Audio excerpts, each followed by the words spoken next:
नमस्कार, मी डॉक्टर गिरी भागीरथी, प्राचार्य जिल्हा शिक्षण प्रशिक्षण संस्था. त्याचसोबत आपण आंतरराष्ट्रीय पर्यावरण ते देवा तांबे सरांचे संपादक आहेत.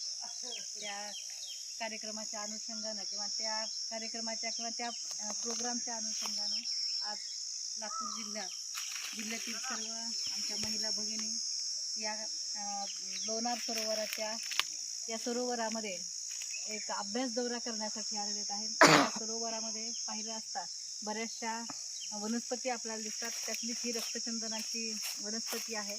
खरं तर वनस्पतीचं संरक्षण करणं ही भारतातल्या प्रत्येक नागरिकाची जबाबदारी आहे. आणि मला असं वाटतं की देवा तांबे सरांच्या या उपक्रमाच्या अंतर्गत आमच्या लातूर जिल्ह्यामध्ये आम्ही हा प्रोग्राम राबवतोय. नक्कीच असेच प्रोग्राम महाराष्ट्रभर नाही तर भारतभर राबवले जावेत आणि असंच वनस्पतीचं संरक्षण आणि पर्यावरण संरक्षणाच्या दृष्टीनं आपण सर्वांनी विचार करूया. धन्यवाद.